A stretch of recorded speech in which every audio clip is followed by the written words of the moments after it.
Hi, I'm Jason Wirt. We're here at the courts in Springfield. It's the 32nd annual Ozarks basketball preview, and I'm here with one of our cover selections, Dawson Meinders from Walnut Grove. Dawson, congratulations. Thank you. Tell us a little bit, what does it mean to you to be one of the select guys? You're going to be there getting your picture with Ned Reynolds on the cover of the 2018-2019 Ozarks basketball previews. It means a lot, especially because my mother did the same thing, and she was in high school. My brother did, and it means a lot for me to be here with the. So you're saying there was a little family pressure to be able to get your game to this level to be on the cover? Yeah, a little bit. And speaking of family, of course, his dad, Darren, coached the team. Just before, we're going to get back to you, I promise, but what has it meant to you to be able to coach your sons and see your sons perform at such a high level? You know, that's something that most parents don't get to experience, and so it's an honor to be able to coach your kids. And then when you take it to the next level, that we've been able to play in a state championship the last 3 years, those are things that we'll forever treasure. And just to be able to spend time and watch the kids develop is something that's special. Now, Dawson, you actually are in a very unique position. I don't know whether you've thought about this before, but when kids win a state title, the coaches are always like, enjoy it because you may never be back here again. You have the unique position of you played for it and lost, you played for it and won, you played for it and lost. So you have a perspective that not a lot of people can bring into the game, that you've been there, you've won it, and then you've gone back and you've come up a little bit short. It's a mindset that most people don't have. So going into this year, obviously, I'm probably guessing a state championship is your goal. Knowing that you've gotten there, you knew how to win it, you've gotten there, you've come up short, what kind of lessons do you take away from those unique experiences that are helping you be a leader for the team as you go into this season? Well, even in the game that we lost last year, we came up short. We never quit. We worked hard. We came back on a 16-2 run, and I just take from those 3 games is that we just gotta try our best to get there, work hard. Now, working hard, obviously, those extra hours, those extra nights in the gym. What kind of extra motivation is that to know you have the skill, your team has the skill to win the title? You've just got to put that work in. How much does that motivate you to put in that extra work, or when your dad has you running those sprints to maybe do an extra 1 or 2? How does that inspire you when the times get a little tough when you're working hard? Well, this year we've worked very hard in the off season, probably the hardest off season we have had at all of my 4 years.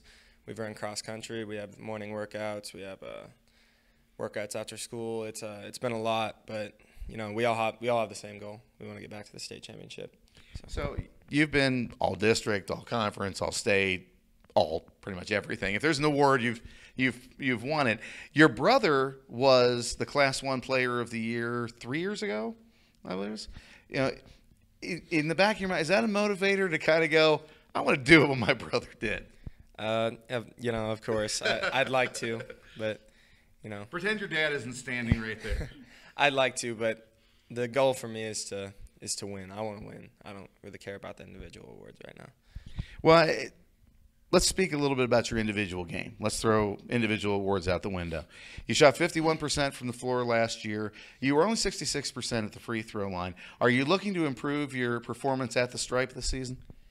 I went through a bad stretch last year where I shot not too great, but consistently I shoot around 70 to 75%. I just didn't perform last year like I wanted to. Well, and that happens. Every athlete goes through a slump, for lack of a better term. How did you overcome that? What maybe working with your dad have you done to increase your mental game, to be able to take, when you have a bad game, to go, okay, I had a bad one, it's behind me, I'm going to focus on what's ahead?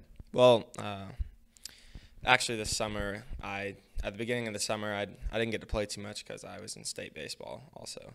And I was out of the game for a while, and I wasn't playing too well to start the summer. I just had that attitude that the next game was going to be my game, and eventually I started playing pretty well. So that's good. So obviously he's your son, but as a coach, looking at him strictly as a player, when you hear him talk about this. He knows how to push off a bad game, focus on what's coming next, put in that extra work in the gym.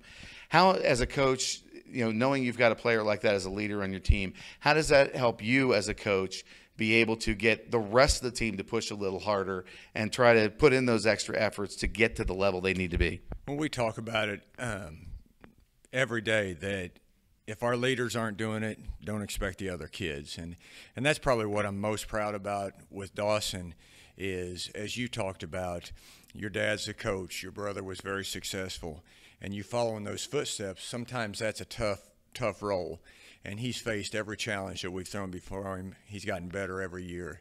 And so his leadership to the group this year has been great. He's brought them along, and I think that is probably what I'm most proud about, is that he's been a positive leader and trying to lead the younger kids and saying, hey, be part of something special. And it comes from your work ethic. And if he's not doing it, then don't expect the other kids to work hard. Now, your dad's saying a leader on the floor. When you get out there, obviously you're going to be a center of attention because the defenses know what you can do. And so you're going to draw that double coverage, or the defense is going to shift to put a focus on you when you're out on the floor.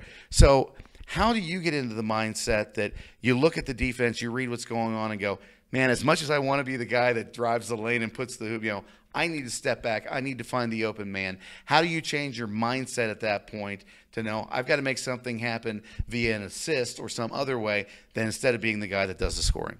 Well, I trust my teammates. We put a lot of work in this summer, and I've got Ryan. He's a great player, and I'm expecting him to be All-State this year. And I've got my other teammates that have put a lot of work in the summer. Don't have a lot of experience, but they're going to now, and I trust them to do their job.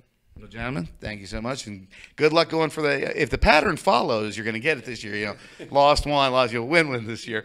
I'm with Dawson Meinders of Walnut Grove and his coach, Taryn Meinders, here at the 32nd Annual Ozarks Basketball Preview Photo Shoot. I'm Jason Wirt for Ozarks Previews.